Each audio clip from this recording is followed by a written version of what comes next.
বলবো টুপি দাড়ি আলেম ওলামা, ইসলাম এটা কখনো জঙ্গিবাদকে সমর্থন করে না, সন্ত্রাসকে সমর্থন করে না। উল্টা ইসলাম হলো শান্তির ধর্ম। জঙ্গিবাদ আর সন্ত্রাসকে দমন করার জন্য ইসলাম পৃথিবীতে টিকে আছে। চিল্লায় বলেন ঠিক কিনা? আজকের এই মাদ্রাসার মাহফিলের উপলক্ষে আল্লাহ তাআলা যেন আজকের এই মাহফিলের উপলক্ষে আমাদের সবার জীবন জিন্দেগির সমস্ত গুনাহগুলো মাফ করে দেয়। বলেন আমিন। মামুন ভাইয়ের এই মাদ্রাসাকে যেন আল্লাহ তাআলা দ্বীনের মার্কাজ হিসেবে কবুল করে নেয় এবং অসংখ্য হাফেজ আলেম তৈরির কারখানা হিসেবে যেন উম্মুল কোরা মডেল এই মাদ্রাসাকে যেন আল্লাহ কবুল করে নেয়। জোরে জোরে বলুন আমিন। এবং আমরা যতক্ষণ এখানে থাকবো বসবো, আল্লাহ তাআলা যেন আমাকে এবং আপনাকে কোরআন ও হাদিস থেকে সঠিক কথাগুলো সহিভাবে বলার এবং বোঝানোর, আপনারা যেন বুঝতে পারেন, আমরা যেন শেষ পর্যন্ত বসে শুনে সবাই যেন আমল করতে পারি। ও আল্লাহ, আপনি আমাদের সবাইকে তৌফিক দান করে দেন। জোরে জোরে বলুন আমিন। সকল প্রশংসার একমাত্র মালিক কে? আল্লাহ। আর একটু আস্তে করে বলেন কে? আল্লাহ। আল্লাহর নাম নিতে আপনারা ভয় পাচ্ছেন অথবা অলসতা করছেন। জোরে সোরে বলুন, তামাম জাহানের প্রশংসার একমাত্র মালিকানা কার? আল্লাহ। এখানে আসার বসার তৌফিক দিয়েছেন কে? আপনারা আওয়াজ পায় না, তৌফিক দিয়েছেন কে? আল্লাহ। আল্লাহ যদি তৌফিক না দিতেন কোরআনের এই বাগানে আমরা আসতে পারতাম না, বসতে পারতাম না। ঠিক কিনা বলেন? মৃত্যু পর্যন্ত একজনের হুকুম মেনে চলতে হবে, একজনের গোলামি করতে হবে, একজনের ভয় আমাদের অন্তরে রাখতে হবে। চিল্লায় বলেন তিনি কে? ও আল্লাহ, আপনি আমাদের এই সাক্ষীকে কবুল করে নেন। জোরে সোরে বলুন আমিন। লাখো কোটি বার দরুদ ও সালাম প্রিয় নবী মুহাম্মদুর রাসূলুল্লাহ সাল্লাল্লাহু আলাইহি ওয়াসাল্লামের উপরে সোনার মদিনা আল্লাহ যেন আমাদের সালামকে কবুল করে নেয়। জোরে সোরে বলুন আমিন।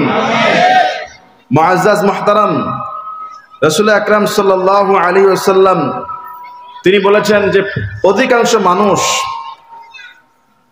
ক্ষতিগ্রস্ত আছে, যে এমন দুইটা নেয়ামত আছে যে দুইটা নেয়ামতের ব্যাপারে অধিকাংশ মানুষ ক্ষতিগ্রস্ত। রাসূলুল্লাহ সাল্লাল্লাহু আলাইহি ওয়াসাল্লাম বলেছেন এই দুইটা নেয়ামত মানুষ গুরুত্ব দিতে চায় না, অথচ এই দুইটা নেয়ামত অত্যন্ত গুরুত্বপূর্ণ আমার আপনার জীবনে। নি'মাতানে মাগবুবুন ফীহিমা কাসীরুম মিনান নাস, অধিকাংশ মানুষ এই নেয়ামত সম্পর্কে গাফেল। একটা হলো আস-সিহহাতু, সুস্থতা। সুস্থতার যে আল্লাহ তাআলার পক্ষ থেকে একটা বিশাল নিয়ামত, এটা যখন আমরা অনেকে সুস্থ থাকি তখন বুঝতে পারি না। যখন বান্দা অসুস্থ হয়ে যায় তখন বুঝতে পারে যে এতদিন আমি যে সুস্থ ছিলাম কত বড় একটা আল্লাহর নিয়ামতের মধ্যে ছিলাম। যে ব্যক্তি হসপিটালের বিছানায় শুয়ে আছে সেই বুঝতে পারে একমাত্র সবচেয়ে বেশি। জোরে বলুন ঠিক কিনা? এই যে সুস্থ অবস্থায় অনেকে এখন বাইরে ঘোরাঘুরি করতেছে না, যদি সে বুঝতো যে আল্লাহ আমাকে আজকে সুস্থ রেখেছেন কিন্তু আমি কোরআনের বাগানে এখনো আসতে পারি নাই, বসতে পারি নাই, আর আগামীকালকে এমন সময় হয়তো আল্লাহ চাইলে তাকে কোনো হসপিটালেও রাখতে পারে, তখন কি আর হাজার বারও চাইলে মসজিদে আসা, ওয়াজ মাহফিলে আসা কি সম্ভব হবে? হবে না। এজন্য রাসূল বলেছেন যে নি'মাতানে মাগবুবুন ফীহিমা কাসীরুম মিনান নাস, অধিকাংশ মানুষ এই দুইটা নিয়ামত সম্পর্কে গাফেল, ক্ষতিগ্রস্ত। আস-সিহহা, এক নম্বরে সুস্থতা, ওয়াল ফারাগ, দুই নম্বরে হলে আপনার অবসর সময়, ফ্রি টাইম। অনেক বেকার সময় আমরা বেকার ভাবে কাটিয়ে দেই, কাজে লাগাই না। কিন্তু মানুষের জীবনে অনেক সময় এমন টাইম চলে আসে তখন সে পূর্বের বেকার টাইমের জন্য আফসোস করে। চিল্লায় বলেন ঠিক কিনা? এরকম হয় না? এরকম অনেক বেকার সময় আমরা নষ্ট করে ফেলি। এই মুহূর্তের কথাটাই বলছি না, অনেকে এখন বেকার সময়টা বাইরে ঘোরাফেরা করে, আওয়াজ কিন্তু সেই রোড পর্যন্ত যাচ্ছে, প্রায় জিরাপুর কাছাকাছি, কিন্তু কয়জনে শোনে? এই জন্য রাসূল সাল্লাল্লাহু আলাইহি ওয়াসাল্লাম তিনি বলেছেন এই দুইটা নেয়ামত সম্পর্কে অধিকাংশ মানুষ গাফেল, সুস্থতা আর অবসর সময়। মনে থাকবে এই দুইটা নেয়ামত আপনার গনিমা। এই দুই নেয়ামত হারিয়ে গেলে কখনোই ফিরে আসবে না। এই পৃথিবীর জীবনটা অনেক ছোট্ট একটা জীবন, সামান্য ক্ষণিকের জীবন। রাসূলুল্লাহ সাল্লাল্লাহু আলাইহি ওয়াসাল্লাম দুনিয়ার এই জীবনের মিসাল দিতে গিয়ে একটা হাদিস বলেছেন, মা মাসালুদ দুনিয়া ফিল আখিরাতি ইল্লা মাসাল মা ইয়াজআলু আহাদুকুম ইসবাহু ফিল ইয়ামমি ফালইয়ানজুর বিমা ইয়ারজিউ। আল্লাহর হাবিব বলেছেন দুনিয়ার উদাহরণটা কি জানো? দুনিয়াটা কি? মা মাসালুদ দুনিয়া ফিল আখিরাতি ইল্লা মাসাল। আখিরাতের তুলনায় এই দুনিয়াটা কি? মা ইয়াজআলু আহাদুকুম ইসবাহু ফিল ইয়ামমি, কোন ব্যক্তি তার আঙ্গুলকে সমুদ্রের মধ্যে চুবাক, বলেছেন মুহাম্মদ সাল্লাল্লাহু আলাইহি ওয়াসাল্লাম। কোন ব্যক্তি তার আঙ্গুলটাকে সমুদ্রের পানিতে ডুবাক এবং সেই আঙ্গুলটা ডুবানোর পরে সে ওটাকে আবার তুলুক, সে আঙ্গুল ডুবানোর পরে চুবানোর পরে আঙ্গুল তোলার পরে রসুল বলছে সে তাকিয়ে দেখুক তার আঙ্গুলে কতটুকু পানি ফিরে এসেছে। আল্লাহর হাবিব বুঝাচ্ছেন এই যে আঙ্গুলে যতটুকু পানি আসছে আপনার আঙ্গুলে, ততটুকু যে আঙ্গুলের ভিজা যে অংশ পানি, এই পানিটুকু হলো দুনিয়ার জীবন জিন্দিগি। আর বিশাল সমুদ্র যেটার কোনো মাপ নাই, যেটার কোনো শুরু নাই শেষ নাই, অথই মনে মনে টনে পানি, এই বিশাল অথই সমুদ্রের পানি হলো পরকালের আখিরাতের জীবন। জোরে বলুন আল্লাহু আকবার। বুদ্ধিমান হলে আপনি সিদ্ধান্ত নেবেন কোনটা চান। কথা বলেন, কোনটা আপনি চাইবেন, কোনটা আপনি নিবেন, সিদ্ধান্ত আপনার। যদি আপনি দুনিয়াকে গ্রহণ করেন আখিরাত হারাবেন, আর যদি আপনি আখিরাতকে গ্রহণ করতে যান দুনিয়াকে হারাতে হবে। দুনিয়া আপনি সবকিছু নাও পেতে পারেন, আখিরাতকে ধরতে গেলে আবার কখনো কখনো দুনিয়া তো হারানো হবে, কখনো কখনো জেলখানার মধ্যে ঢুকাও লাগতে পারে। রাসূল সাল্লাল্লাহু আলাইহি সাল্লাম বলেন আদ-দুনিয়া সিজনুল মুমিন ওয়া জান্নাতুল কাফির। দুনিয়াটা হলো মুমিনের জন্য জেলখানা, কাফেরদের জন্য জান্নাত। এই দুনিয়াতে একজন প্রকৃত মুমিন ঈমানদার তার জন্য হলো জেলখানা, আর যে ব্যক্তি কাফের দুনিয়ার ভোগ বিলাসকে গ্রহণ করেছে তার জন্য ক্ষণিকের জান্নাত। কতটুকু জান্নাত? সমুদ্রের মধ্যে আঙ্গুল ডুবিয়ে আঙ্গুলটা উঠানোর পরে ওই আঙ্গুলটার ভিজা অংশ যেই পানি আছে ওইটুকু জান্নাত সে গ্রহণ করেছে। আর বিশাল সাগরের পরিমাণ তার জন্য জাহান্নামের গর্ত বানিয়ে দিবেন কে? যাদের হৃদয় আছে আল্লাহর ভয় তারা কভু পথ ভুলে যায় না। আল্লাহর প্রেম ছাড়া এই দুনিয়ায় কারো কাছে কোনো কিছু চায় না। ঠিক কি না? রাতের আধারে যারা সেজদাতে রয়, দু চোখের শ্রুতে নদী যেন বয়। রাতের আধারে যারা সেজদাতে রয়, দু চোখের শ্রুতে নদী যেন বয়। ছলনার হাতছানি যতই আসুক পিছনে ফিরেও সে তাকায় না। যাদের হৃদয় আছে আল্লাহর ভয় তারা কভু পথ ভুলে যায় না। আল্লাহর প্রেম ছাড়া এই দুনিয়ায় কারো কাছে কোনো কিছু চায় না। একটু জিকির করি লা ইলাহা ইল্লাল্লাহু লা ইলাহা। সেটিংস রাখলাম, সিজদায় কেন? সিজদায় কেন? একটা লেভেল রাখেন। লা ইলাহা ইল্লাল্লাহু মুহাম্মাদুর রাসূলুল্লাহ। পড়েন সাল্লাল্লাহু আলাইহি ওয়াসাল্লাম। এজন্য আল্লাহ তাআলা বলছেন যে ইয়া আইয়ুহাল্লাযীনা আমানুত্তাকুল্লাহ, হে যারা ঈমানদার তোমরা আল্লাহকে ভয় করো। ওয়াল তানজুর নাফসুম মা কদ্দামাত লিগাদিন ওয়াত্তাকুল্লাহ, আর ভেবে দেখো তুমি পরকালের জন্য কি পাঠিয়েছো। ওয়াল তানজুর নাফসুম মা কদ্দামাত লিগাদিন ওয়াত্তাকুল্লাহ, পরকালের জন্য তুমি কি পাঠিয়েছো, আল্লাহকে ভয় করো। ইন্নাল্লাহা খাবীরুম বিমা তা'মালুন, নিশ্চয়ই আমার আল্লাহ তাআলা সূক্ষ্ম জ্ঞানের অধিকারী, তিনি সব জানেন। আমি আপনি কি করছি আর কি করছি না সব হিসাব আল্লাহর কাছে আছে না নাই? আছে। আপনি যখন দুনিয়াকে ছেড়ে দিয়ে আল্লাহর জন্য ভয়ে কাজ করবেন, অসংখ্য বাধা আসবে, বিপত্তি আসবে, অনেক শত্রু বেড়ে যাবে, জেল হবে, জুলুম হবে, ফাঁসির কাষ্ঠেও ঝুলিয়ে দেওয়া হতে পারে। কিন্তু একজন ঈমানদার সে ফাঁসির কাষ্ঠে ঝুলে গেলেও আল্লাহর নামকে ছেড়ে দিতে চায় না। জোরে বলুন ঠিক কিনা? তার হৃদয় ভয় থাকে কার? জোরে বলুন কার? আসুক না যত বাধা, যত ঝড় সাইক্লোন, রাসূলের পথে মোরা চলবই। জীবনে বাজি রেখে দিনের নিশান মোরা বাংলার আকাশে উড়াবো। ঠিক না বেঠিক? একটু বলেন তো। আসুক না যত বাধা, যত ঝড় সাইক্লোন, রাসূলের পথে মোরা চলবই চলবই। জীবনে বাজি রেখে দিনের নিশান মোরা বাংলার আকাশে উড়াবই। মোরা কামানের মুখোমুখি দাঁড়িয়ে, মোরা কামানের মুখোমুখি দাঁড়িয়ে আল্লাহু আকবার বলবো। আসুক না যত বাধা, যত ঝড় সাইক্লোন, রাসূলের পথে মোরা চলবই চলবই। জীবনে বাজি রেখে দিনের নিশানে মোরা বাংলার আকাশে উড়াবই। ঠিক না বেঠিক? এজন্য মোমেন সে কখনো ভয় পায় না।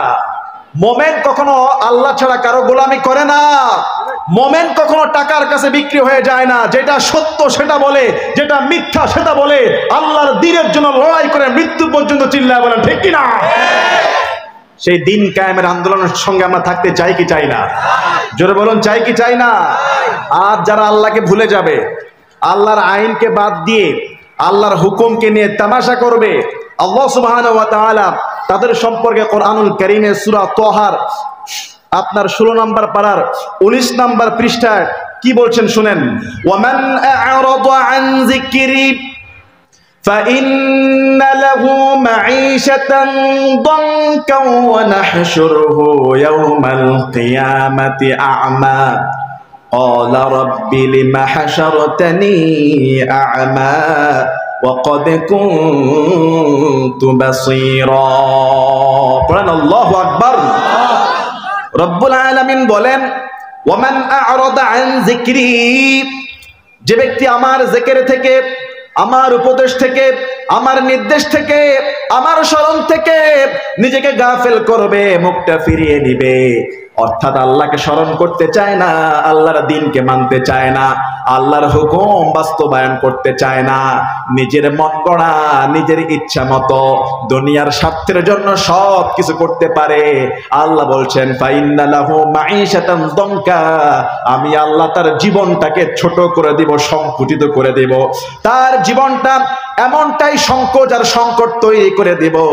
শুধু তাই না, ওয়া নাহশুরুহু ইয়াওমাল কিয়ামাতি আ'মা قال رب لم حشرتني أعمى وقد كنت بصيرا।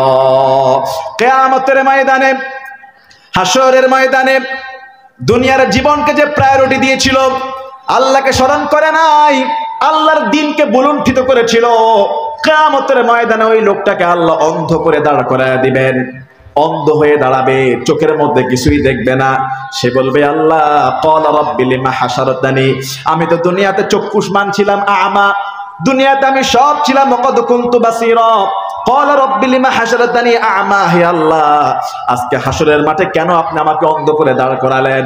ওয়াকাদ কুনতু বাসীরা, দুনিয়াতে তো আমি চোখের মধ্যে দেখতাম, কেন আজকে আমি অন্ধ?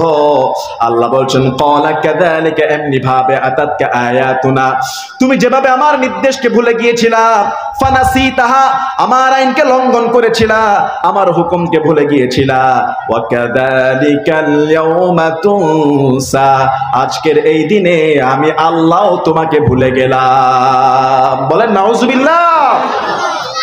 এখন আমাদের মধ্যে অনেক মুসলমান আছে যারা নামে মুসলমান, কামে আল্লাহর দ্বীনের বিরোধী কাজ করতেছে। কথা বলে না।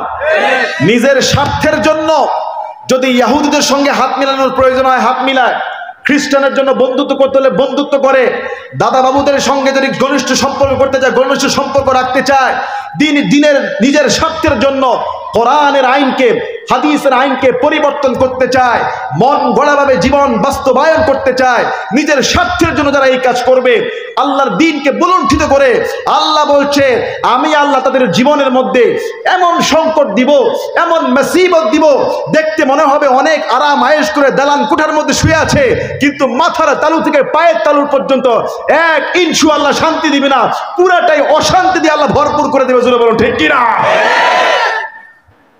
দেখেন না, পেট ব্যথা হইলেও দৌড় দেয় সিঙ্গাপুরে, না জানি কখন মারা যায়। জীবনটা তার এত দাম, কথা বুঝেন নাই?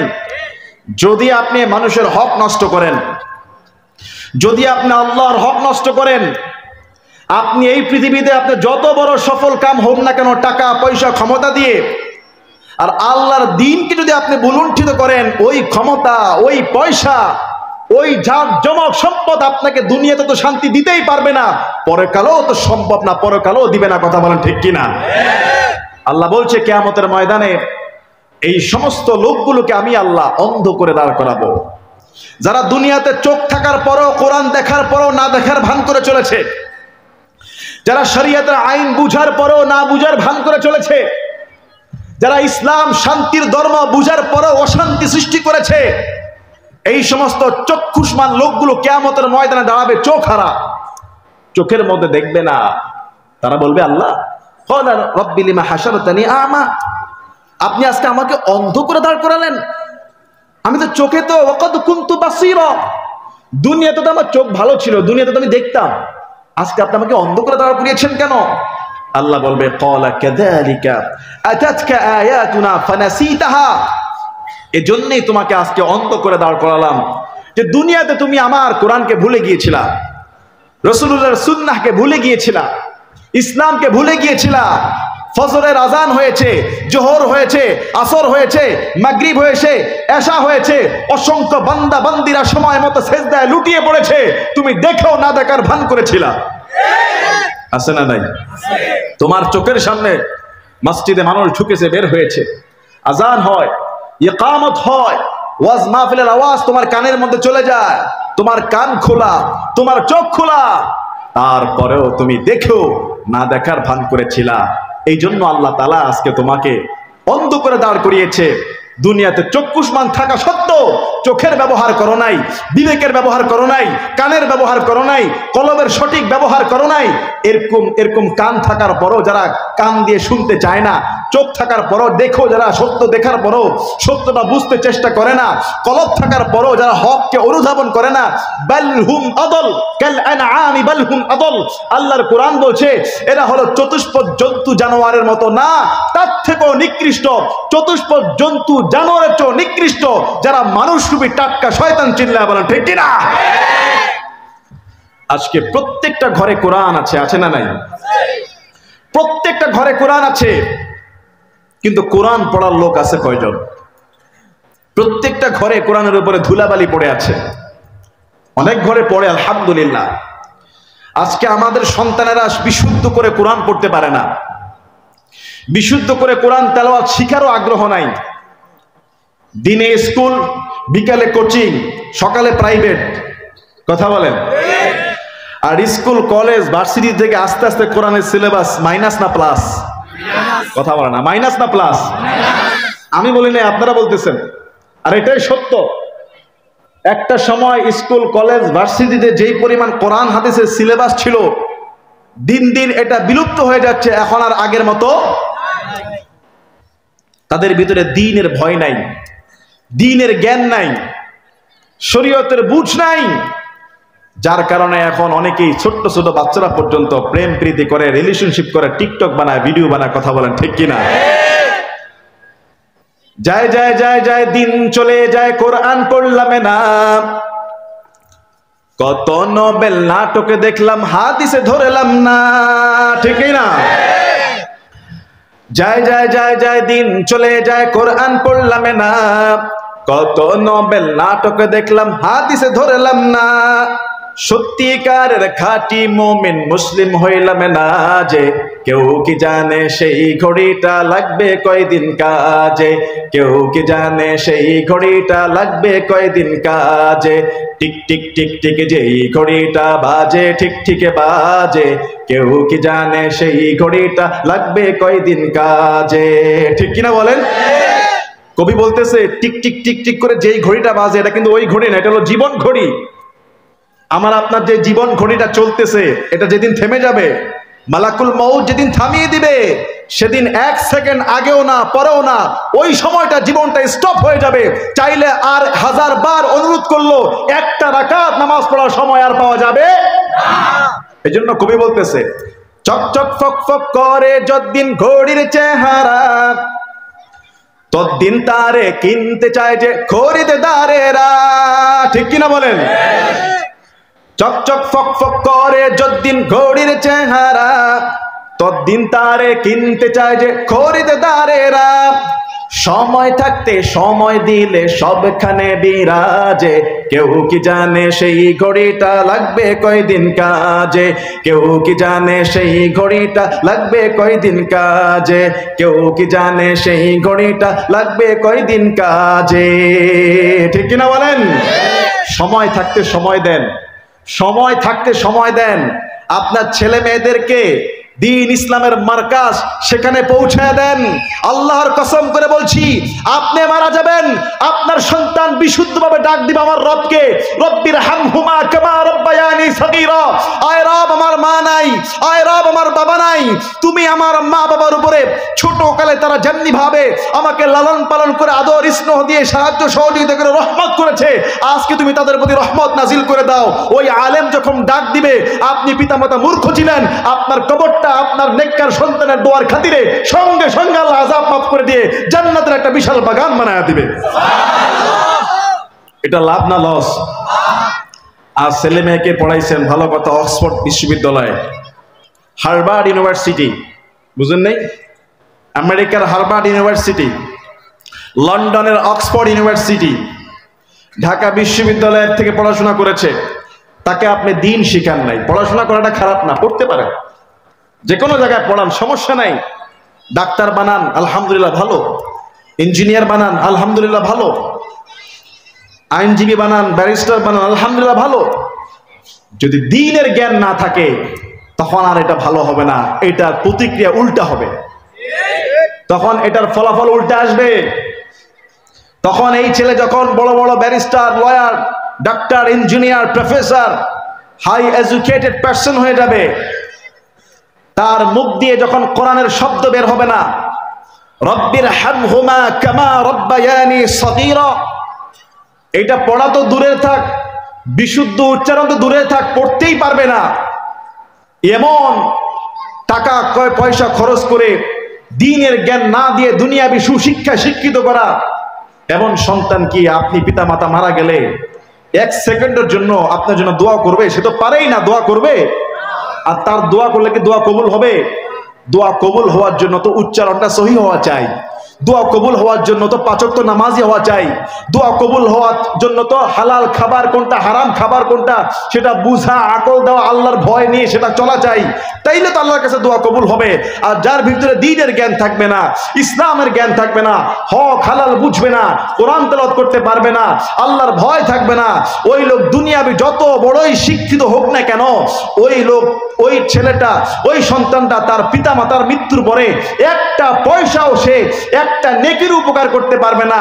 টাকা দিয়ে বড় জোর কিছু কোরআন তেলাওয়াত করাতে পারে, কিন্তু আল্লাহ রসুল বলছে না, একজন মানুষ যখন মারা যায়, ওই মানুষের কবরের মধ্যে সওয়াব যাওয়ার জন্য 3টা রাস্তা খোলা থাকে। তার মধ্যে একটা হলো নেককার সন্তানের দোয়া। নেককার সন্তান যদি দোয়া করে, ওই ব্যক্তির কবরে আযাবকে আল্লাহ মাফ করে দিবে। তাহলে নেককার সন্তান বানাতে হলে তাকে আগে ইসলামের বুঝ দিতে হবে, ইসলামের সুশিক্ষা দিতে হবে, ইসলামের জ্ঞানে আলোকিত করতে হবে।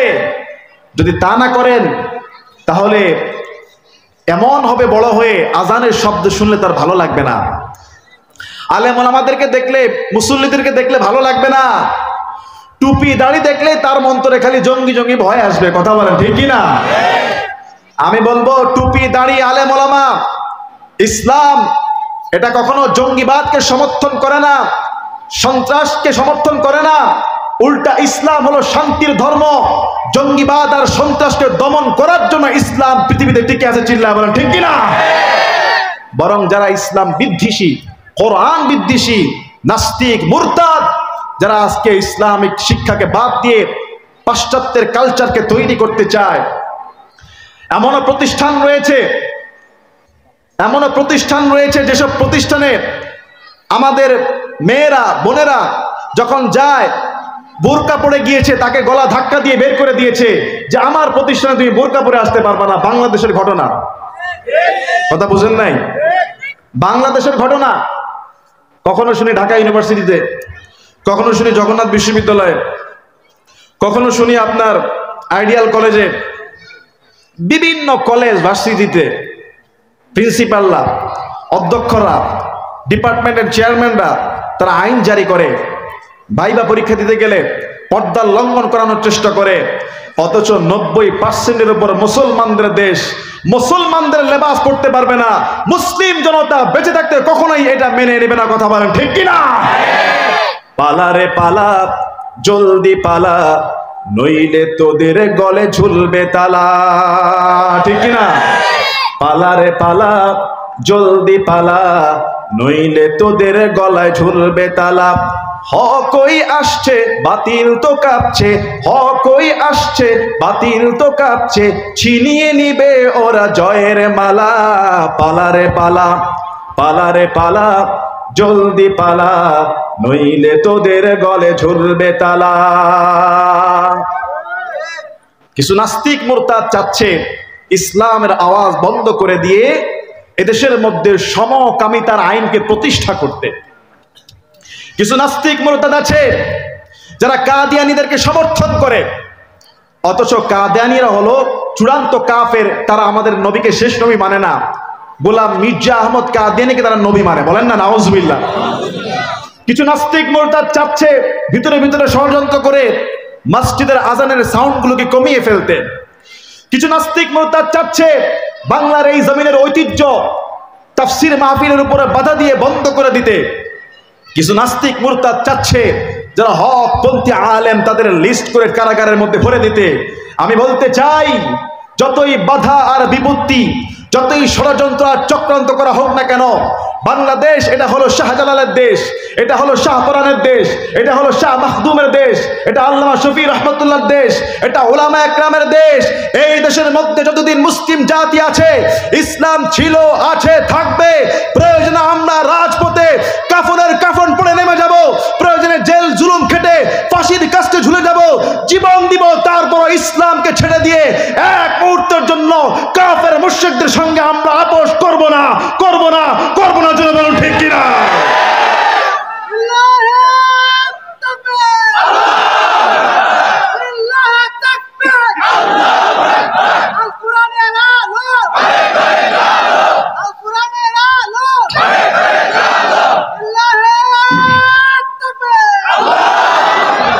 নাস্তিকতা নিপাত যাক, দিন ইসলাম জিন্দাবাদ। নাস্তিকতা নিপাত যাক, দিন ইসলাম জিন্দাবাদ। কোটি প্রাণের একই আওয়াজ।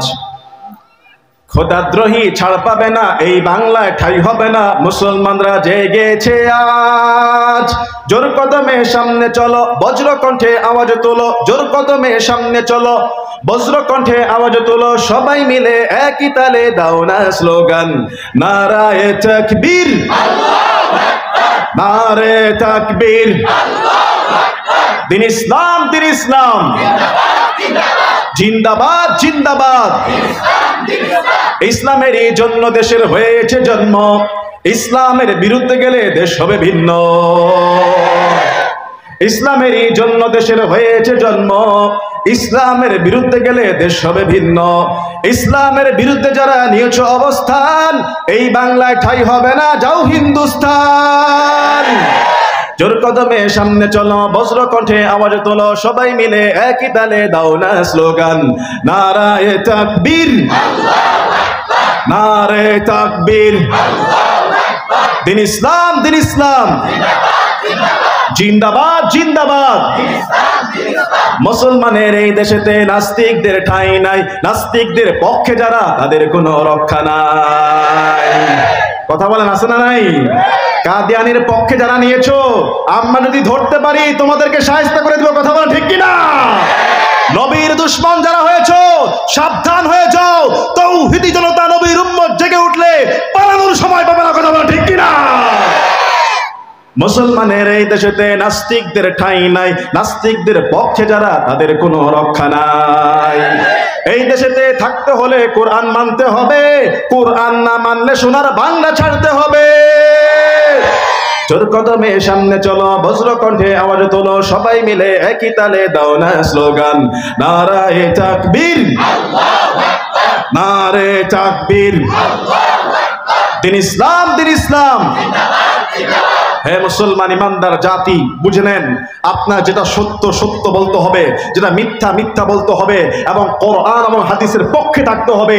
ইসলামের হুকুম আহকামকে বাদ দিয়ে মদের লাইসেন্স চলবে না, ইসলামকে বাদ দিয়ে পতিততলার বেশ্যার লাইসেন্স বাংলাদেশে চলতে পারে না। আল্লাহ রাসূল সাল্লাল্লাহু আলাইহি সাল্লামকে শ্রেষ্ঠ নবী না মেনে কাদিয়ানীদের পক্ষে স্লোগান চলতে পারে না, তাদের সমাবেশ সভা চলতে পারে না। মুসলমান ইমানদার সোচ্চার হতে হবে, হুঁশ জ্ঞান ফিরতে হবে। যদি আপনি নীরব থাকেন, যদি আপনি ইসলামের কোনো কষ্টে অর্জিত না হয়, ইসলামের ব্যথায় যদি আপনি ব্যথিত না হন, তবে আল্লাহর কোরআন বলছে আপনি কিয়ামতের ময়দানে চোখ থাকা সত্ত্বেও কিয়ামতের ময়দানে আপনাকে অন্ধ করে দাঁড় করাবেন কে? আল্লাহ। মনে আছে? ক্বালা রাব্বি লিমা হাশারতানি আ'মা, সে বলবে আল্লাহ আমি কেন অন্ধ? ওয়াকাদ কুনতু বাসীরা, দুনিয়াতে আমার চোখ ছিল, তো চোখ থেকে কি লাভ হয়েছে? ইসলাম বলেছে সুদ হারাম, ইসলাম বলে ঘুষ হারাম। আপনি বুঝে শুনে দেখে টাকা দিয়ে পয়সা গুনে নিয়েছেন। কথা বলেন, কথা বলেন।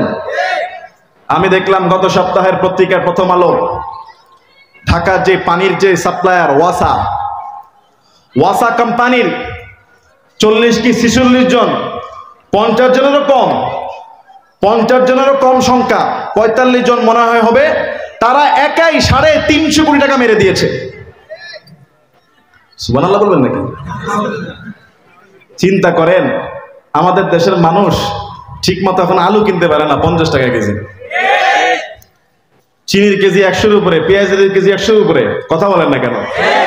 50 জনের কম লোক যদি 350 কোটি টাকা মেরে দেয়, দেশের মধ্যে দুর্ভিক্ষ এমনি চলে আসবে। আমি বলবো এই সমস্ত চোর ডাকাতদেরকে ধরেন, দুর্নীতিবাজগুলোকে ধরেন, নিরীহ আলেমদেরকে জেলখানা থেকে মুক্তি দিয়ে দেন। যেমনি ভাবে সাইয়েদনা ইউসুফ আলাইহিস সালাতু ওয়াস সালামকে মিশরের জেলখানা থেকে মুক্তি দেওয়ার পরে মিশরের দুর্ভিক্ষ চলে গিয়েছিল, আমি বলবো বর্তমানে যত মুসলিম আলেম রয়েছে জেলখানা থেকে মুক্তি দিয়ে দিয়ে এই সমস্ত দুর্নীতিবাজদেরকে ধরেন, আলেমদের মুক্তি দিয়ে দেন, দেখবেন বাংলাদেশ থেকে দুর্ভিক্ষ চলে গিয়ে আল্লাহর রহমত নাজিল হয়ে যাবে। কথা বলেন ঠিক কিনা? এদেশের 16 কোটি মানুষ আল্লাহকে ভয় করে। 50 জনের কম লোক 350 কোটি টাকা মেরে দিলে অন্যান্য জায়গার কি অবস্থা? সিন্ডিকেট করে যারা চিনির দাম বাড়ায় দেয়, তেলের দাম বাড়ায় দেয়, চালের দাম বাড়ায় দেয়, কখনো কখনো মরিচের কেজি হয়ে যায় 1200 টাকা। এই সমস্ত চোর সিন্ডিকেট বাংলাদেশেই তো আছে নাকি বলেন? আমি বলবো এই 17-18 কোটি মানুষের দুর্ভিক্ষ সৃষ্টিকারী এই সমস্ত চোর আর ডাকাতদেরকে ধরেন, নিরীহ আলেমদেরকে মুক্তি দেন। 16 কোটি মানুষ আপনাদের জন্য প্রাণ খুলে দোয়া করবে। কথা বলেন ঠিক কিনা? কোরআনের মঞ্চগুলো খুলে দেন, ইসলামের আওয়াজকে প্রশস্ত করে দেন। আর নর্তকী গায়িকা এনে, ভারত থেকে গায়িকা এনে, নর্তকী এনে বাংলাদেশের বিভিন্ন জায়গায় অশ্লীলতা, বেয়াপনা, মেলার নামে যাত্রা পালাকে বন্ধ করে দেন। আল্লাহর রহমতের বৃষ্টি দিয়ে এই বছর যা ফসল হয়েছে, চাইলে আল্লাহ চাইলে সামনের বছর আরো কয়েক গুণ বাড়ায় দিতে পারে। কথা বলেন ঠিক কিনা? এগুলি সব আমরা বুঝি, সব আমরা জানি, কিন্তু বাস্তবায়ন করি না। কথা বলেন, এগুলি আমরা বাস্তবায়ন করি না। আমাদের আলেমদের 2-1টা কথা যদি উল্টা পাল্টা হয়, মাশাআল্লাহ এদেরকে ধরতে সময় লাগে না। আর যেই সমস্ত আজকে চোর, গুন্ডা, বদমাইশ পেপার পত্রিকায় একেবারে নাম সহ পুরো প্রতিবেদন চলে আসে, দেশে চাকরি করে আপনার পিয়নের কাজ, বাড়ি বানাইছে আমেরিকায়, দেশে বেতন পায় না 50,000, সে কানাডার বাড়ির মালিক। এগুলি এদেশের গরিব মেহনতি জনতার অর্থের পয়সার কথা বলেন, ঠিক কিনা? এদেশের গরিব মুসলমানদের সম্পদ যদি কেউ চুরি করে, লুণ্ঠন করে, দখল করে, আল্লাহর কসম করে বলছি, সে নিজে না সুখ করতে পারবে, না তার ওয়ারিস সুখ করতে পারবে, দুনিয়াও শেষ, আখিরাতও ধ্বংস হয়ে যাবে। কথা বলেন, ঠিক কিনা?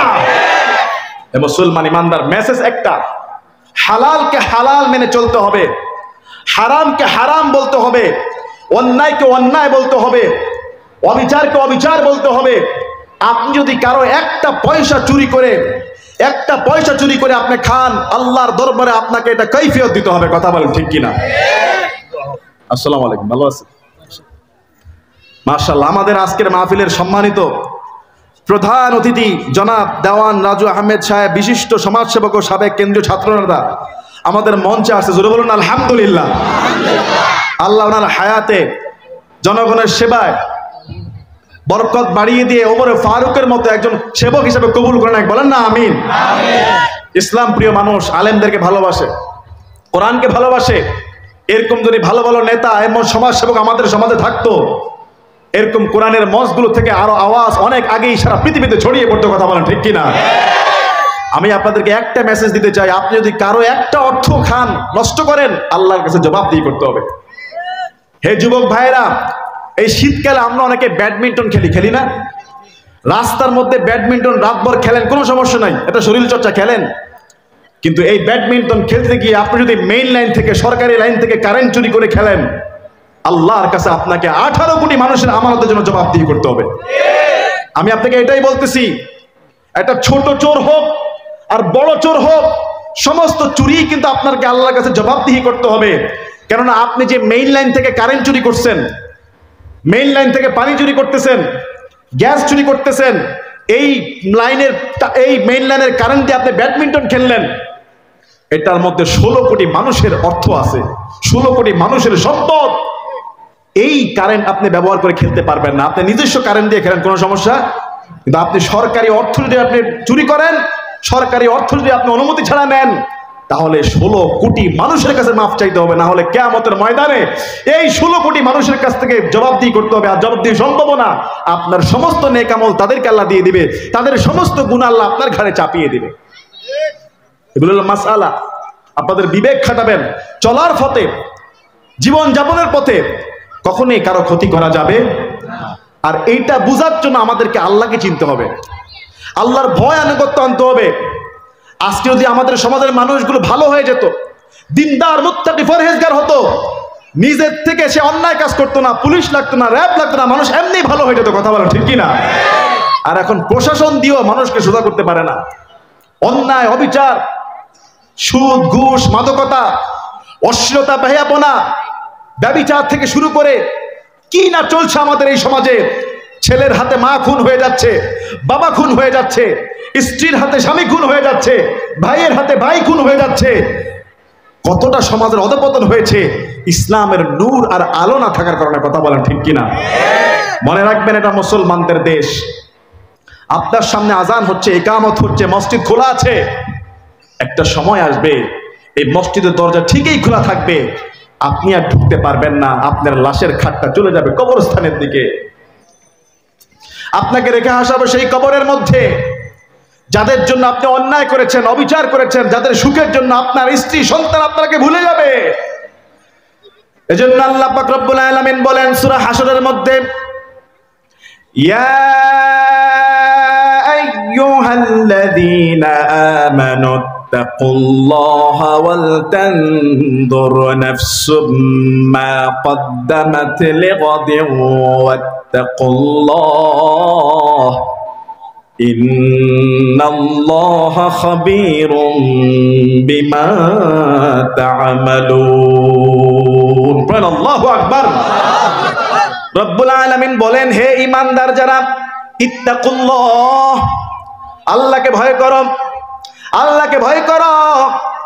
ওয়াল তানজুর নাফসুম মা কদ্দামাত লিগাদ, আর ভেবে দেখো আগামী কালকের জন্য তুমি কি পাঠিয়েছো। এটা কোন আগামীকাল? এটা আগামীকাল না, এটা হলো মৃত্যুর পরের কালকে আল্লাহ আগামীকাল বলেছেন। এটা মৃত্যুর পরের কালটা এতটাই আমাদের কাছে, আগামী কাল না, আজকে রাতের এই মুহূর্তে আমরা এখান থেকে উঠতে পারবো তারও কোনো গ্যারান্টি আছে? কোনো গ্যারান্টি আছে? এখান থেকে উঠতে পারবো কোনো গ্যারান্টি নাই। এই জন্য আল্লাহ পাক রব্বুল আলামিন বলেন, আগামীকালের জন্য তুমি কি পাঠিয়েছো? আগামীকাল মানে পরকাল, মৃত্যুর পরের জীবনের জন্য তুমি কি পাঠিয়েছো আল্লাহর কাছে? পাঠানোর জন্য আল্লাহ কি চাইতেছে? আল্লাহর হুকুম মানা, 5 ওয়াক্ত নামাজ, হালাল ভাবে চলাফেরা করা, নিজের পরিবারকে ইসলামের পথে আনা, নিজের সন্তানকে সুশিক্ষায় শিক্ষিত করা, নিজেও ভালো আমল করা, যেগুলি আমি আপনি করছি কিন্তু আমরা বুঝতে পারছি না। প্রত্যেকটা জাররা জাররা হিসাব আল্লাহর ফেরেশতারা ডান কাঁধে আর বাম কাঁধে গণনা করছে, ঠিক কি না? فَمَن يَعْمَلْ مِثْقَالَ ذَرَّةٍ خَيْرًا يَرَهُ وَمَن يَعْمَلْ مِثْقَالَ ذَرَّةٍ شَرًّا يَرَهُ। সূরা জিলজালের মধ্যে আল্লাহ বলছেন, فَمَن يَعْمَلْ مِثْقَالَ ذَرَّةٍ, যে ব্যক্তি জাররা পরিমাণ ভালো কাজ করবে, জাররা পরিমাণ, আপনি যদি মনের ভুলেও একবার বলে ফেলেন সুবহানাল্লাহ, আপনি যদি ওয়াজ শুনতে আসেন না একটু দেখার জন্য, এখানে যদি কেউ এসে 1 মিনিটও দাঁড়ান, এই 1টা মিনিটের হিসাব ডান পাশের ফেরেশতা নেকামলের খাতায় লিখে ফেলবে। ফামান ইয়ামাল মিসকালা যাররাতিন খায়রান ইয়ারা ওয়া মান ইয়ামাল মিসকালা যাররাতিন শাররান ইয়ারা। আপনি যদি জাররা পরিমাণ একটা পাপ কাজ করেন, জাররা পরিমাণ একটা গুনাহের কাজ করেন, ওই জায়গা যাত্রা পালার গান হয়, আমি শুনতে যাই নাই, একটু দেখে আসি, ডু মেরে আসি, ওইখানে যদি আপনি 1 সেকেন্ডও দাঁড়ান, ওই খারাপ কাজের হিসাবও আপনার বাম কাঁধের ফেরেশতা লিপিবদ্ধ করে রাখবে। কিয়ামতের ময়দানে হিসাব দিতে হবে কার কাছে? এজন্য আল্লাহ পাক রব্বুল আলামিন বলেন, আল্লাহকে ভয় করো, আল্লাহকে ভয় করো। পরকালের জন্য তুমি কি জমাইছো, কি পাঠিয়েছো, প্রত্যেকের হিসাব প্রত্যেককে দিতে হবে। কারো হিসাবের জন্য কাউকে আল্লাহ ধরবে না।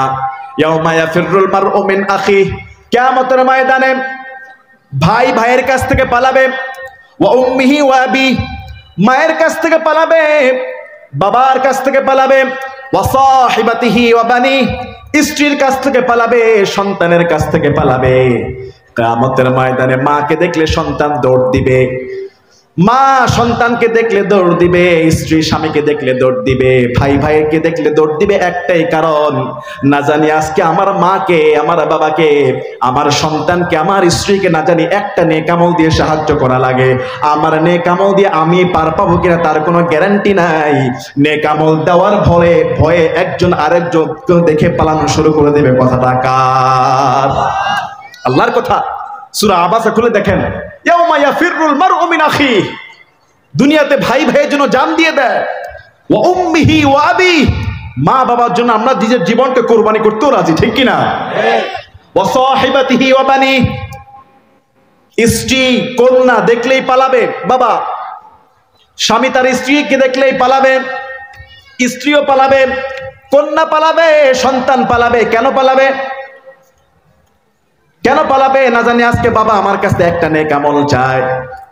কিয়ামতের ময়দানে বাবা যদি বলে, সন্তান তোমার সুখের জন্য মাঝে মধ্যে আমি ঘুষ খাইতাম, সুদ খাইতাম, তোমার সুখের জন্য আমি অন্যায় করেছি, হে স্ত্রী তোমাদেরকে ভালো রাখার জন্য নামাজ কাদা দিয়ে, নামাজকে ছেড়ে দিয়ে ব্যবসায় মন দিয়েছিলাম, তোমাদেরকে ভালো রাখার জন্য আরেকজনের সম্পদ জবরদখল করেছিলাম, তোমাদের সুখের জন্য আল্লাহকে ডাকার সময় পাই নাই। আজকে কিয়ামতের ময়দানে আমি ধরা খাই যাচ্ছি, তোমরা আমাকে একটু নেক আমল দাও। নেক আমল তো দূরের কথা, স্ত্রী পালাবে, সন্তান পালাবে, কন্যা পালাবে, ভাই পালাবে, বোন পালাবে, একটা নেক আমল কেউ কাউকে দিবে না। ওই দিনের হিসাব, ওই দিনের চিন্তা করার কথা বলেছেন কে? আমি কি বুঝতে পারতেছি? আল্লাহ এটাই বলতেছে, ওয়াল তানজুর, ভেবে দেখো, ভেবে দেখো, নাফসুম মা কদ্দামাত লিগাদি ওয়াত্তাকুল্লাহ, আগামী কালকের জন্য, মানে মৃত্যুর পরে জীবনের জন্য তোমার অ্যাকাউন্টে কি আছে? দুনিয়ার অ্যাকাউন্টে তো তুমি অনেক জমাইছো, তুমি মরে গেলে তোমার সন্তান নাতিপুতি কয়েক গোষ্ঠী খেয়ে শেষ করতে পারবে না। কথা বলেন। এই 2 দিন আগে আমি টেলিভিশনের একটা নিউজে দেখলাম, গুলশান থানার এক নেতা, ছাত্র নেতা, একজন ছাত্র কোনো কাজ করে না, সে একাই 42 কোটি টাকার মালিক হয়ে গেছে। বুঝলেন নাই কথা? একজন ছাত্র মানুষ, সে একজন নেতা। নেতা হওয়াটা দূষণীয় না, সমাজের খেদমত করা নেতা হওয়াটা সৌভাগ্যের বিষয়। কিন্তু নেতা হতে গিয়ে যদি মানুষকে ভয় দেখিয়ে, চান্দাবাজি করে, মানুষেরকে জোর জুলুম করে কোটি কোটি টাকার মালিক হয়ে যায়, আমি বলবো এই ছাত্র নেতা সারা জীবন কেন, তার ছেলে মেয়ে বেঁচে থাকলেও তো 42 কোটি টাকার চাল ডাল খেয়ে শেষ করতে পারবে না। পারবে? পারবে না। এটাই আল্লাহ বলছে, ইন্নাল্লাহা খাবীরুম বিমা তা'মালুন। আমার আল্লাহ সূক্ষ্মদর্শী, সব জানেন। কখন কবে আমি আপনি কি করছি সব আল্লাহর কাছে হিসাব আছে না নাই? আল্লাহ কি বলতেছে, কান খাড়া করে শুনেন। ওয়ালা তাকুনু কাল্লাযীনা নাসুল্লাহা ফাআনসাহুম আনফুসাহুম উলাইকা হুমুল ফাসিকুন।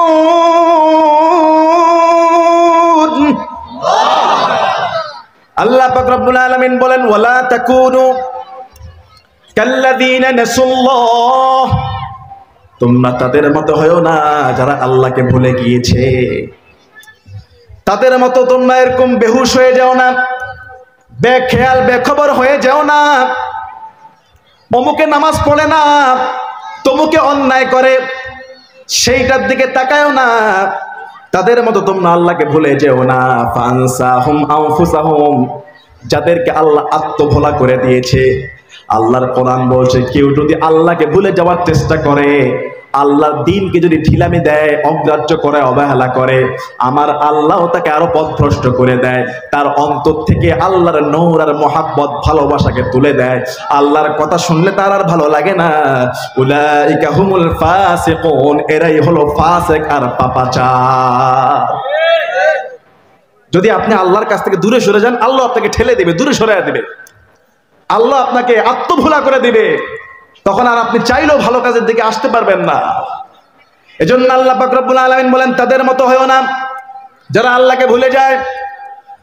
লা ইয়াস্তাউই আসহাবুন নারি ওয়া আসহাবুল জান্নাহ।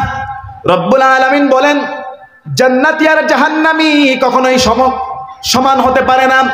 লা ইয়াস্তাউই আসহাবুন নারি ওয়া আসহাবুল জান্নাহ, যারা জান্নাতি আর জাহান্নামী তারা কখনোই সমান হতে পারে না। আসহাবুল জান্নাতি হুমুল ফাইজুন, যারা হবে আসহাবে জান্নাত, জান্নাতের অধিবাসী, তাদেরকে সফল কাম করে দিবেন কে? মালিক, তুমি জান্নাতে, তোমার পাশে আমার একটি ঘর বানিয়ে দিও, একটি ঘর বানিয়ে দিও। সে বিভীষিকাময় মহাদিনে তোমার প্রতিবেশী করে নিও। মালিক, তুমি জান্নাতে, তোমার পাশে আমার একটি ঘর বানিয়ে দিও, একটি ঘর বানিয়ে দিও। বলেন না আমিন। জান্নাতি আর জাহান্নামী কখনোই সমান হতে পারে? আল্লাহর কোরআন বলছে। কেন সমান হতে পারে না? একজন জান্নাতি যিনি হবেন, তার শরীরের সুরতটা হবে হযরত আদম আলাইহিস সালাতু ওয়াস সালামের মতো। সুবহানাল্লাহ। একজন জান্নাতীর কখনো মৃত্যু হবে না। একজন জান্নাতীর গায়ের পোশাক কখনো ময়লা হবে না। একজন জান্নাতি, তার নাক থেকে কখনো পানি বের হবে না, কখনো কফ আসবে না, কখনো তার প্রস্রাব পায়খানা ধরবে না। যত ইচ্ছা সে খাবে, একটা সুগ্রাণময় ঢেকুর দেওয়া মাত্র সঙ্গে সঙ্গে তার সকল খাবারগুলো হজম করে দিবেন কে? আর জান্নাতীদের জন্য এক একটা বালাখানা, এক একটা বিল্ডিং, এক একটা প্রাসাদ, আল্লাহ রাজপ্রাসাদ বানিয়েছে। পৃথিবীর কোন চক্ষু কল্পনাও করতে পারবে না জান্নাতের এক একটা প্রাসাদ কত সুন্দর। সুবহানাল্লাহ। পৃথিবীর কোনো কান নাই, কোনো হৃদয় নাই, জান্নাত কত সুন্দর, অনুভবন করার মতো কোনো হৃদয় নাই। এত সুন্দর জান্নাত আল্লাহ তাকে দিবে। ওই প্রাসাদের একটা ইট হবে স্বর্ণের, আর একটা ইট হবে রূপার। হীরা মণি মুক্তা দিয়ে পুরা প্রাসাদটাকে বান্দার জন্য সাজিয়ে দিবেন কে? সেই জান্নাতে যেতে হলে দুনিয়াতে একটু কষ্ট করা দরকার আছে না নাই? সকালবেলার পানি একটু ঠান্ডা হতে পারে, এই ঠান্ডা পানি দিয়ে ওযু করে যারা ফজরে দাঁড়াবে জাহান্নামের আগুনটারে থামিয়ে দিবেন কে? আর যারা জাহান্নামী হবে তাদের শরীরের চামড়া হবে 42 গজ মোটা। কত গজ? জোরে বলেন। 42 গজ মোটা। এক একটা দাঁত হবে উহুদ পাহাড়ের মতো। জিহ্বাগুলো হলো 3 থেকে 4 ফারসাখ, কয়েক মাইল জিহ্বা বিছানো থাকবে। শরীরটা মোটা হবে, চামড়া মোটা হবে 42 গজ, দাঁত হবে উহুদ পাহাড়ের মতো। তার এই যে সিনা, জাহান্নামের সিনা, এক সিনা থেকে আরেক সিনা 5000 কিলোমিটার রাস্তা যত দূর, এক একটা জাহান্নামীর এই বডির সাইজ প্রশস্ত হবে তত দূর। এত বিশাল দৈত্যের মতো আল্লাহ তাকে বানায় দেবে একটাই কারণ, যাতে সে চলতে পুড়তে পুড়তে পুড়তে পুড়তে সারখার হয়ে যায়। এই ছোট্ট মানুষকে আল্লাহ জাহান্নামে ফেলে দিলে মুহূর্তের মধ্যে কয়লা হয়ে যাবে, চড়ুই পাখির মতো। যাতে করে মুহূর্তের মধ্যে কয়লা না হয়ে যায়, তার মৃত্যু হবে না। চলতে চলতে চলতে চলতে জাহান্নামের কঠোর শাস্তি তাকে ভোগ করাবেন কে? কিন্তু একটা সুসংবাদ, যারাই পড়বে মান ক্বালা লা ইলাহা ইল্লাল্লাহ, জীবনে যারা একবার আল্লাহর প্রতি ঈমান আনবে, রাসূলুল্লাহকে নবী বলে মানবে, মৃত্যু পর্যন্ত ওই কথার উপর অটল থাকবে, গুনাহের কারণে সে জাহান্নামে জ্বললেও একটা সময় আল্লাহ তাকে জাহান্নাম থেকে মুক্তি করে জান্নাত দান করে দিবে। শর্ত হলো মৃত্যু পর্যন্ত ইয়াকিন আর ঈমান থাকতে হবে কার উপর? বলেন কার উপর? বহু মুসলমান আছে, নামে মুসলমান, মৃত্যুর আগে কাফের হয়ে যায়, মৃত্যুর আগে নাস্তিক হয়ে যায়, মুরতাদ হয়ে যায়, ইসলাম বিদ্বেষী হয়ে যায়। আছে না নাই? বাংলাতে বহু কবি মারা গেছে এরকম নাস্তিক কবি, ইসলামের বিদ্বেষে লিখেছে। এক কবি মারা গেছে মুসলমান, জানাজা হয়েছে, দাফন হয়েছে, কিন্তু সে কি বলেছে জানেন? ফজরের আজান, ভোর রাতের যে আজানটা, এই আজানের শব্দ নাকি তার কাছে বেশ্যার ডাকের মতো মনে হয়। আরো আসতে বলেন নাউজুবিল্লাহ। এমন কথা যদি কেউ বলে নবী আল্লাহ রসুলের আজান, ইসলামের আজান তার কাছে খারাপ কাজের শব্দের মতো মনে হয়, ওই লোকের কি আর ঈমান আছে? বলেন ঈমান আছে? এরকম কাফেররা জীবনে কোনোদিন জাহান্নাম থেকে বের হতে পারবে? মনে রাখবেন মুসলমান, আজানের শব্দ হলে শয়তান পালায়, শয়তান সহ্য করতে পারে না। রাসূলুল্লাহ বলছেন যখন আজান হয় শয়তান পিছনের রাস্তা দিয়ে বায়ু ছাড়তে যেতে পালায়। যখন আজান শেষ হয়ে যায় শয়তান আবার মসজিদে আসে। যখন একামাত শুরু হয় তখন আবার পালায়। যখন একামাত শেষ হয় শয়তান তখন আবার মসজিদে আসে। এবার যখন মুসল্লিরা নামাজে দাঁড়ায় যায় শয়তান তখন ওই নামাজির অন্তরে এমন ভাবে ওয়াসওয়াসা তৈরি করে, একটা সময় নামাজি মনেই করতে পারে না সে কি 3 রাকাত না 4 রাকাত। কথা বলেন না? এরকম হয় না?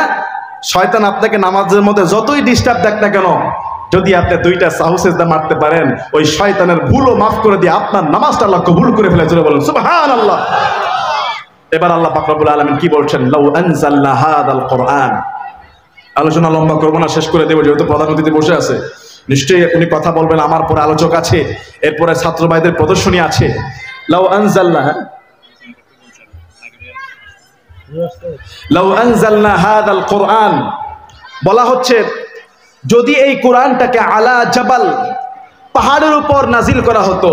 এই যে আমার সামনে যে কোরআনটা আপনারা দেখতেছেন, এই কোরআনটা কিন্তু এই যে আজকে যে উম্মুল কোরআন মডেল মাদ্রাসা এবং বাংলাদেশে যত মাদ্রাসা আছে, ছোট্ট ছোট বাচ্চারা অনেক সুন্দর করে তেলাওয়াত করে না, যেটা আমাদের অনেক স্কুলের হেডমাস্টারও পারবে না। কথা বলেন না কেন? অনেক ইঞ্জিনিয়ার পারবে না। কথা বলেন না কেন? অনেক বড় পয়সাওয়ালারা পারবে না। ছোট্ট ছোট্ট বাচ্চারা কচি কণ্ঠে যেই কোরআন তেলাওয়াত করে, কথা বলেন ঠিক কিনা? এই ছোট্ট বাচ্চাদের তেলাওয়াত, আলহামদুলিল্লাহি রাব্বিল আলামিন আর রহমানির রহিম মালিকি ইয়াউমিদ্দিন ইয়াকা না'বুদু ওয়া ইয়াকা নাস্তাঈন ইহদিনাস সিরাতাল মুস্তাকিম সিরাতাল লাযীনা আন'আমতা আলাইহিম গায়রিল মাগদুবি আলাইহিম ওয়ালাদ-দাল্লিন।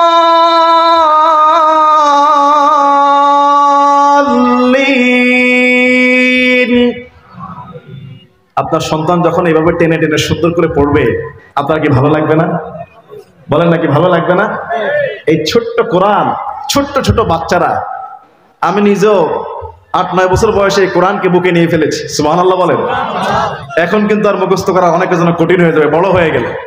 আপনি চিন্তা করেন যে এই ছোট্ট একটা কোরআন ছোট্ট ছোট বাচ্চারা পড়ে ফেলতেছে, দেখতে ছোট মনে হয়, কিন্তু ভিতরে 6666টা আয়াত, 114টা সূরা, 30 পারা কোরআন। বাচ্চারা অনর্গল বলে যাচ্ছে, মুখস্থ বলতেছে, একটা শব্দ ভুল হয় না, পুরা কোরআন হাফেজ মুখস্থ করে ফেলে। কিন্তু আপনাকে এখন যদি দেওয়া হয় যে এই পোস্টারটা আপনাকে 1 ঘন্টা সময় দেওয়া হলো, দাড়ি কমাসহ ফার্স্ট টু লাস্ট বলবেন, ম্যাক্সিমামে পারবে না। বাংলা মুখস্থ করা সম্ভব না এত, ইংরেজি কয়েক পৃষ্ঠা মুখস্থ করা যায়, কিন্তু এত মুখস্থ করা সম্ভব না। কিন্তু এই গোটা কোরআন, বিশাল কোরআনটা, আল্লাহর খাস রহমত আর বরকত না থাকলে এই 7-8 বছরের বাচ্চারা মুখস্থ করতে পারতো না, যদি না আল্লাহর খুশি না থাকতো। কথা বলেন ঠিক কিনা? এজন্য আল্লাহ পাক রব্বুল আলামিন বলেন, লাউ আনজালনা هذا القرآن على جبل لرأيته خاشعا متصدعا من خشية الله وتلك الأمثال نضربها للناس لعلهم يتفكرون। বলেন আল্লাহু আকবার। রব্বুল আলামিন বলেন, লাউ আনজালনা হাযাল কুরআন, যদি এই কোরআনকে আমি পাহাড়ের উপরে নাজিল করতাম, লারাআইতাহু খাশিআন মুতাসাদ্দিআন মিন খাশিয়াতিল্লাহ, তবে তুমি দেখতা পাহাড় পর্যন্ত আল্লাহর ভয়ে, কোরআনের ভারে বিনীত হয়ে একেবারে খসিত হয়ে যেত। আল্লাহর ভয়ে সেটা নিতে পারতো না। বিশাল পাহাড় যদি আল্লাহর কোরআন নিতে পারে না, কিন্তু এই ছোট্ট 3.5 হাত ইনসানের বুকের মধ্যে এই বিশাল কোরআনটা আল্লাহ দিয়েছে, ইনসানের কোনো সমস্যা হয় না। সুবহানাল্লাহ। কোনো সমস্যা হয় না। এই কোরআনটা এতটাই দামি, রাসূলুল্লাহ সাল্লাল্লাহু আলাইহি ওয়াসাল্লাম বলেছেন, কিয়ামতের ময়দানে কিছু মানুষ থাকবে, আল্লাহ পাক রব্বুল আলামিন তাদের মাথার মধ্যে নূরের টুপি পরায়া দিবে। লোকেরা আশ্চর্য হয়ে যাবে। হাজার হাজার কোটি কোটি মিলিয়ন ট্রিলিয়ন মানুষ পুরা ময়দানে তাকিয়ে থাকবে, এই লোকটার মাথার মধ্যে আল্লাহ তাআলা নূরের টুপি পরায়া দিচ্ছে। মাথার টুপি ঝলমল করে আলোময় করে, অথচ লোকটা দুনিয়াতে একজন সাধারণ মানুষ ছিল। এই মহিলাটা একজন সাধারণ মানুষ ছিল। কি কারণে, কি জন্য আল্লাহ পাক রব্বুল আলামিন তার মাথার মধ্যে এত সুন্দর নূরের টুপি দিয়ে দিলেন? লোকেরা বলবে, আল্লাহ এরা কারা, কেন এদের মাথার মধ্যে নূরের টুপি দেওয়া হয়েছে? বলা হবে, এরা ওই সমস্ত দুনিয়ার পিতামাতা যাদের সন্তানেরা কোরআনুল কারীমের হাফেজ হয়েছিল। কোরআনুল কারীমের হাফেজের পিতামাতা যতই অশিক্ষিত, মূর্খ, গরীব হোক না কেন, কিয়ামতের ময়দানে তার মাথার মধ্যে নূরের টুপি পরায়া দিবেন কে?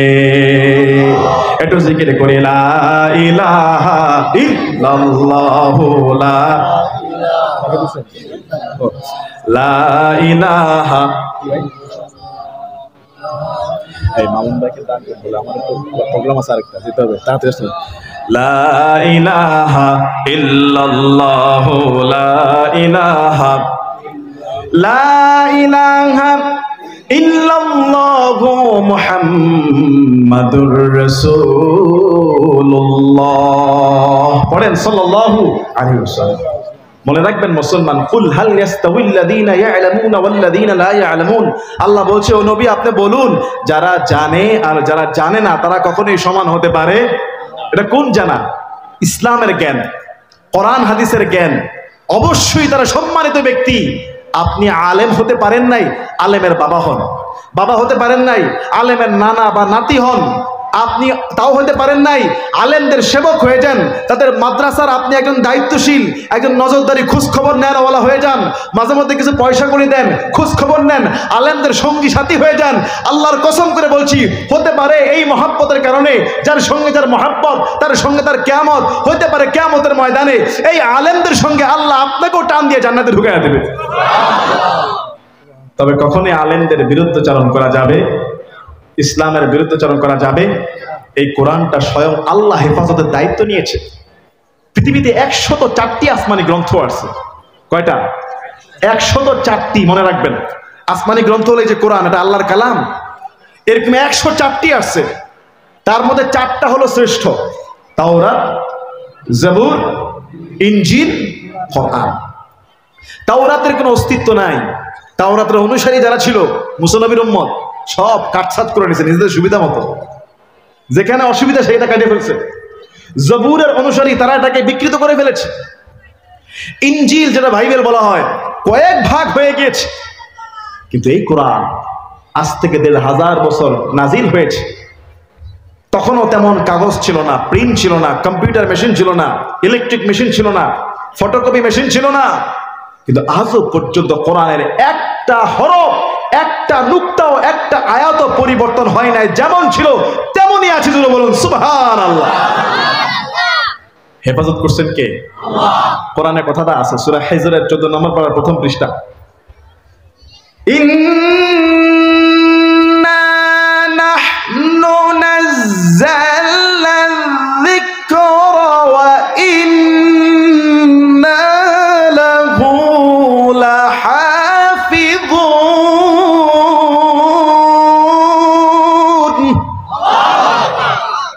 আল্লাহ বলছেন, ইন্না নাহনু নাযালনা যিকরা, নিশ্চয়ই এই কোরআনকে আমি নাজিল করেছি, ওয়া ইন্না লাহু লাহাফিযুন, এটার জিম্মাদারিত্ব, দায়িত্ব কিয়ামত পর্যন্ত আমি আল্লাহ গ্রহণ করেছি।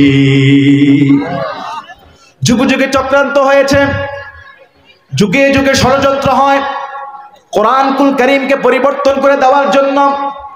আমি নিজেও হাফিজে কোরআন হিসাবে বহু কোরআন পড়তে গিয়ে দেখেছি মাঝখানে এক পৃষ্ঠা আসে নাই, আরেক জায়গায় দেখেছি একটা আয়াত নাই, আরেক জায়গায় দেখেছি ছাপা ভুল এসেছে। এখন এই কোরআন তখন আইডেন্টিফাই করে বলেছি, ভাই এই কোরআনটা ইচ্ছায় অনিচ্ছায় যে কোনো কারণে হোক এটা পড়া যাবে না, ভুল এসেছে। লক্ষ লক্ষ হাফেজ আল্লাহ পাক রব্বুল আলামিন তৈরি করে দিয়েছে। কিয়ামত পর্যন্ত অমুসলিমরা ষড়যন্ত্র করলেও আল্লাহর কোরআনকে বিকৃত করতে পারবে না, ঠিক কি না?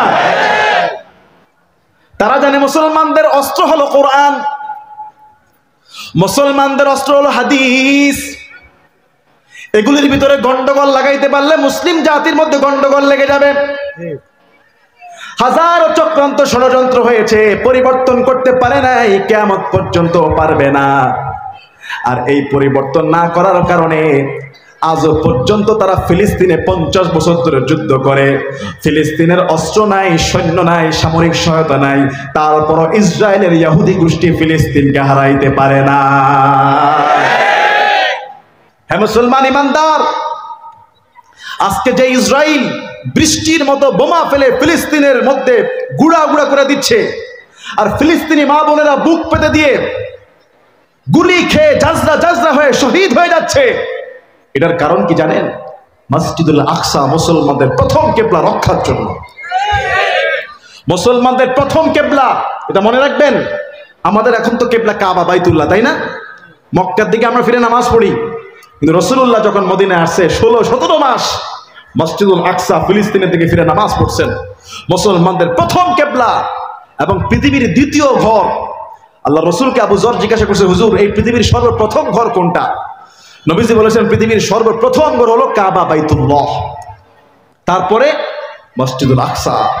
দুই ঘরের মাঝখানের ব্যবধান 40 বছর।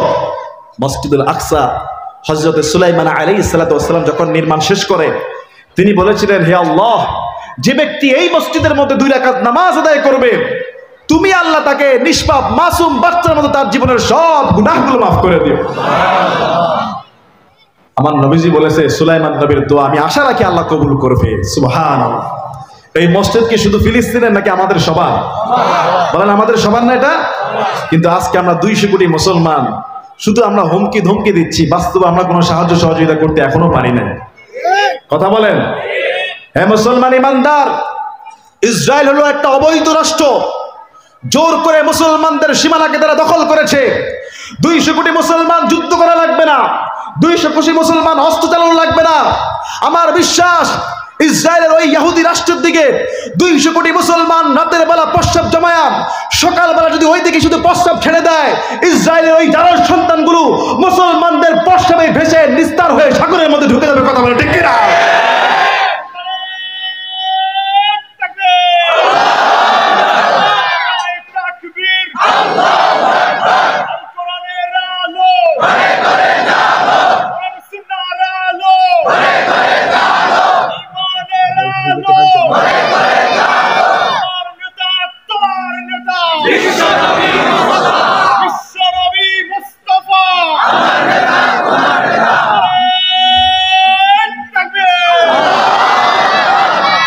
হে মুসলমান ইমানদার, এই কোরআনের মধ্যে গন্ডগোল লাগাইতে পারে না বলে আজও পর্যন্ত ফিলিস্তিনের মুসলমানরা টিকে আছে। জোরে বলুন সুবহানাল্লাহ।